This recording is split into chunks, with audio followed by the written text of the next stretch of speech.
Hello friends, कैसे हैं आप सब लोग। उम्मीद है बिल्कुल खैरियत से होंगे। आज मैं आपके साथ शेयर करूंगी बहुत ही मज़ेदार आलू गोश्त की रेसिपी।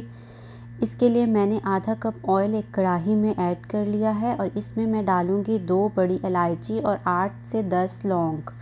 एक मीडियम साइज़ के प्याज को मैंने बारीक काट लिया है। इसे कढ़ाई में ऐड करेंगे और इसे हम गोल्डन होने तक पकाएंगे। प्याज गोल्डन हो चुका था, इसके अंदर डाल देंगे 1 किलो गोश्त और मटन का कलर चेंज हो जाने तक हम इसे फ्राई करेंगे। तकरीबन 5 मिनट मैंने इसे फ्राई किया है और मटन का कलर चेंज हो गया था। अब मैं इसके अंदर ऐड करूंगी 1.5 टेबलस्पून लहसुन अदरक का पेस्ट।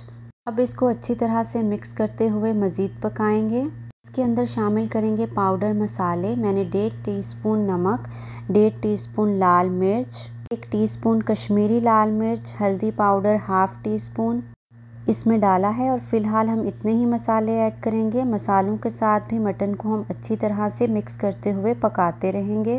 मैंने एक बड़े साइज़ के टमाटर को ब्लेंड कर लिया था, इसको हम इसमें डालेंगे और मिक्स करते हुए अच्छी तरह से पकाएंगे यहाँ तक कि टमाटर का पानी खुश्क हो जाए। अगर आप चैनल पर नए हैं तो चैनल को सब्सक्राइब कर लीजिए और साथ में दिए गए बेल के बटन को दबा दीजिए। इस तरह आपको मेरी हर आने वाली वीडियो मिलती रहेगी। जब आपको ऑयल ऊपर नज़र आने लगे तो इसके अंदर हम पानी डाल देंगे। मैंने इसमें 1.5 कप पानी डाला है और इसे कुकर में ट्रांसफ़र करके हम इसे गला लेंगे। कुकर में मैंने इसको 10 मिनट तक प्रेशर दिया था और अब ये गोश्त जो है वो पूरी तरह से गल चुका है। 2 आलूओं को मैंने छील कर बड़ा बड़ा काट लिया था और इसको हम इसके अंदर डाल देंगे।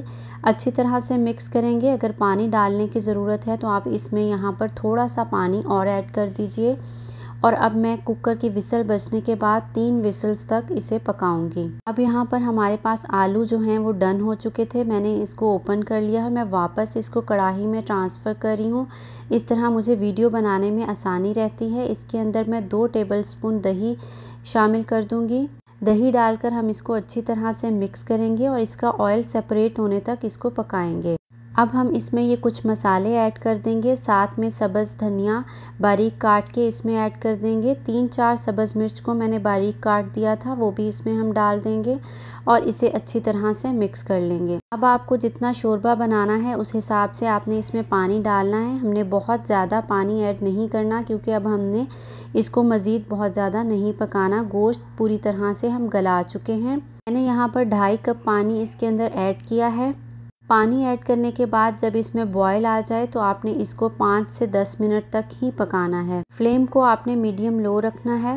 ऑयल इसके ऊपर आ चुका है और हमारा आलू गोश्त जो है वो बिल्कुल पूरी तरह से रेडी हो चुका है। उम्मीद है आपको वीडियो पसंद आई होगी। अगर वीडियो पसंद आए तो लाइक ज़रूर किया कीजिए और अपने दोस्तों के साथ शेयर कर लीजिए। फिर मिलेंगे एक नई रेसिपी में। अल्लाह हाफिज़।